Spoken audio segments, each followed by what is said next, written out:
Hello, you all. We are back here, day one of the Player Networking event, coming to you from Miami. We are here. We just did this entire interview before we went live. I'm just going to tell you all the truth. We just had a very engaging conversation, and we just decided, oh, we should probably broadcast this because the conversation was so good. So I am here with CEO Jonathan Mason of Gent Research Academy. Jonathan is actually going to be on the panel tomorrow. You all know P&E is 3 days this year, so we're definitely excited. You'll be seeing more of him. Snapshots of the panel tomorrow, but we had an opportunity just to sit down with him and have a quick conversation. So Jonathan, first, welcome. Thank you. Welcome. Thank you for being here at P&E. And tell the people a little bit about Gent Research Academy, what you're going to be doing here, and how that relates to the life of a player and transitioning and everything like that. For sure. Now, you put a lot of pressure on me. Now I have to be eloquent. But again, I'm Jonathan Mason. I grew up in Prince George's County, Maryland. I love football. I grew up playing football. I was an athlete. I thought I was going to make the NFL. 11 knee surgeries later, I figured out that the NFL probably wasn't going to be for me. And luckily enough, I was blessed to have the opportunity to go to Harvard University. While I was there, I did a program in my first year, and it's tough. Like at Harvard, you have to play ball just like everybody else. You still got that 35 to 45 or however long, but you also have to take top classes, and you also have to get those internships. And I was blessed enough to be able to get one. I did Goldman and then J.P. Morgan, and once I left, I was able to join Wall Street, where I was on for about three years, and then one day, it was actually the anniversary of my father's death. I really had a big self-reflection moment. I walked into J.P. Morgan, one of the biggest banks. J.P. Morgan. And I told them, I said, hey, I think I don't want to work here anymore. They were very gracious. They told me, are you sure? At 25? At 25, do you want to walk away? And I told them I did, and I knew I would figure it out. So through the grace of God, a year later, I was actually their client. I raised the $50 million hedge fund and was able to raise that. So I've been running that for about 5 years. I don't know what's wrong with me. I got a little bored with that. And then, so me and my That's called being multi-passionate. There's nothing wrong with it. There's nothing wrong with it. Go with it. Go with it. I don't know if my mama would say that. She just wants me to do one thing. Pick one thing, yeah. So my best friend, Rodney McCall Jr., actually won a Super Bowl in 2018 for the Eagles.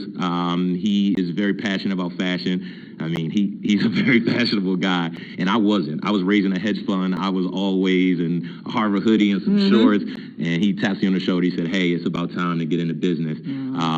So that's kind of where I say Gent Research Academy was honestly born. We would go back and forth. I'd say we need to do business now, and I was young. I didn't understand. He said, no, I need to first get the contract. He was going into his fourth year.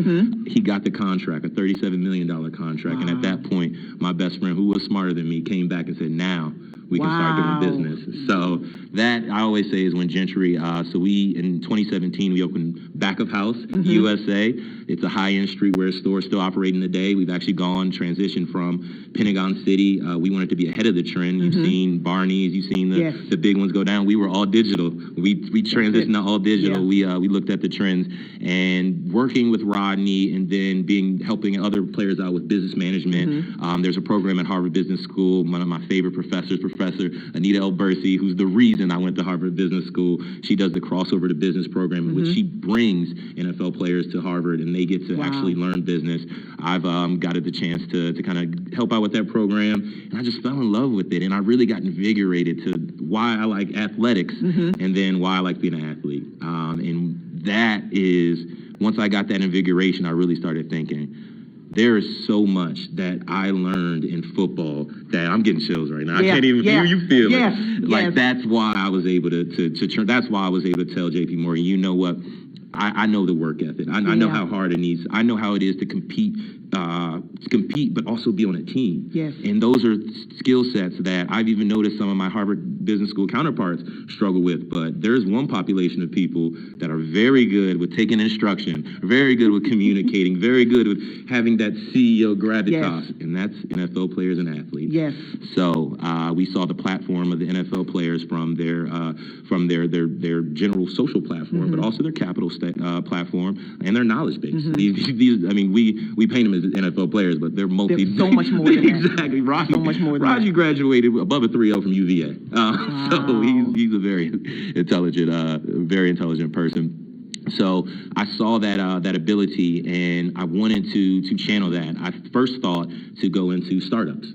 As we see, startups, venture is becoming I always call it the Jay-Z effect. Once Jay-Z starts rapping about it, that everybody's means doing it. It's That's ubiquitous. Right. That's right. So, but I also know when something's ubiquitous, I don't necessarily want to go into it. So I started to dig around, and lo and behold, this wasn't Harvard, but I have to shout it out. My friend at Stanford Graduate School of Business, Aaron Thomas, in 2017, told me what a search fund was, and I got very interested. A search fund, when I Googled it, it said "Old Boys Club You've Never Heard of." Now, when I hear my interest exactly that, so we're very akin and like-minded in that. So I saw it as an opportunity to. I've been blessed, and like I said, it's all God. Nothing I've really done to have the pedigree to able to get into search funds, and then I was like, okay, once I get in. I always do it. I'm bringing everybody with me. Yeah, I'm bringing everybody with me. So I learned it's entrepreneurs acquisition, where in startups, if you invest in a startup, you have about an 80% failure rate.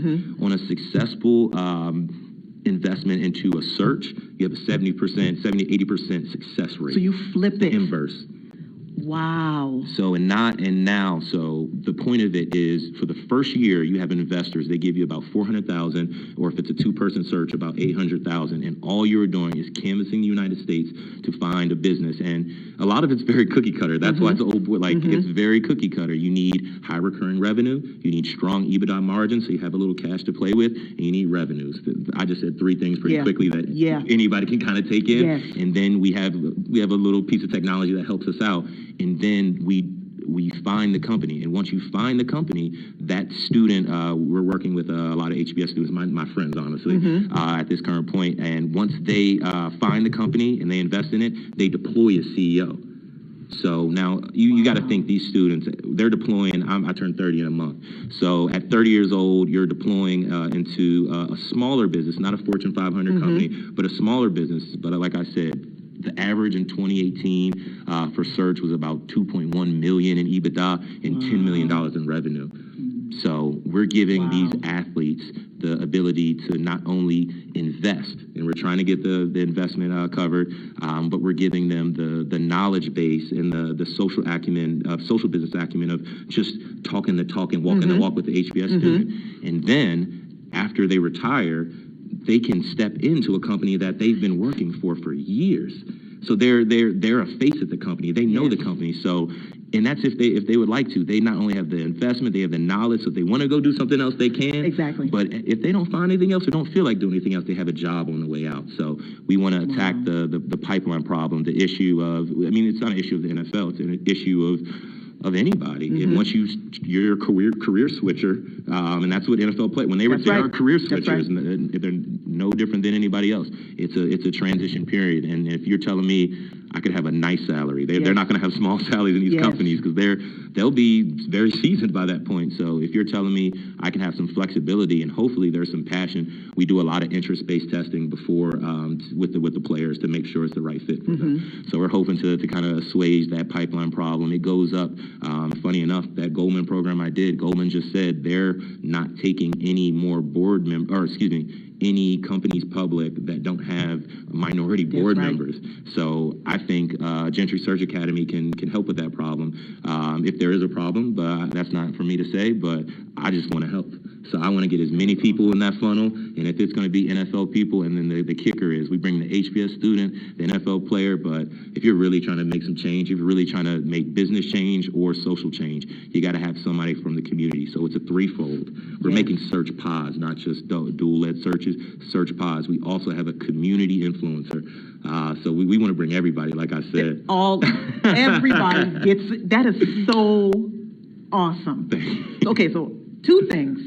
I want to go back to what you were saying in the beginning. Do you think, because you talked about having that mindset of the athlete and being able to take direction. For me, I'm former military. That sounds like a soldier's mentality to me. Right. Do you think when you were at JP Morgan, if you hadn't have had that experience as an athlete, that you would have been able to have even the courage to say, you know what, this isn't me anymore. I think I'm going to transition. Do you think you would have been able to do that if you hadn't have had that time being on a team, learning how to communicate, learning how to know yourself? Because I think the mindset of an athlete is you have to be self-aware, because you have to know what your strengths and weaknesses are so that you can know who needs to be on your team to fill in your gaps. So do you think you would have been able to do that? Would have even been able to verbalize, I don't think this is me, I think I'm going to transition, and then have even transitioned since then? I mean, I think we both know the answer. Like, I wouldn't even know the questions to ask. Like, because that when you get into a big institution like that, the first company I joined was Bowie Boys and Girls Club. The head coach is they act like CEOs, and you start to understand how CEOs work. And then once you get to Coach Murphy, the head coach at Harvard football, he is one of the best CEOs I've ever worked under. And then you like always, my mom laughed. She said, you learned something early that I wish more people would learn. I learned when the coach stops yelling at you, that means that's something bad.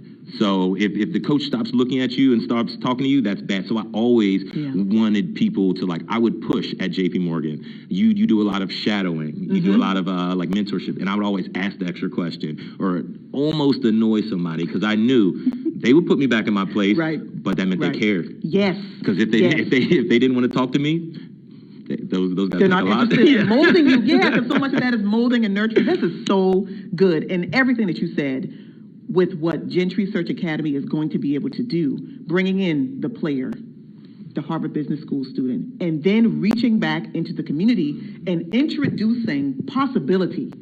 That is powerful. That is so amazing. I am looking forward to tomorrow's panel. So much pressure, y'all. I am looking forward to tomorrow's panel, because I think so, and it's in keeping with everything that P&E is about.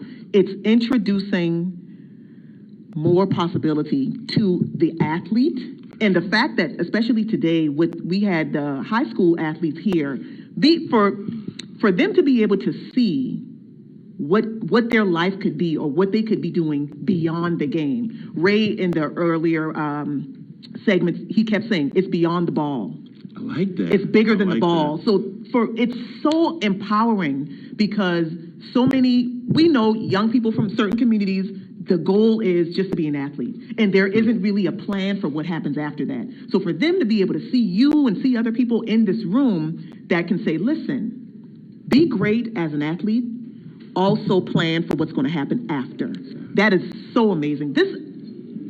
I just don't have anything else. This is so good, Jonathan. Thank you so much for having me. Thank you for coming in to chat with us. I'm going to put the pressure on you now. I'm looking forward to seeing everything that Gent Research Academy is going to be able to do. That is going to change the lives of so many people on multiple levels. That is amazing. We're all about impact. We just want to impact as many people as possible. Exactly. That's so good. Thank you. So thank you so much.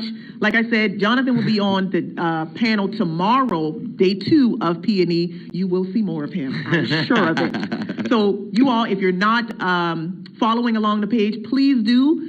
We can't tell you all the stuff that Jonathan is doing, but don't worry. When it all comes out, you will be the first to know. We'll be sure to follow his journey and everything that he has coming in the future. It's going to be exciting, and it's going to change lives. Thank you. That is the bigger thing. You won my heart. That's the bigger thing.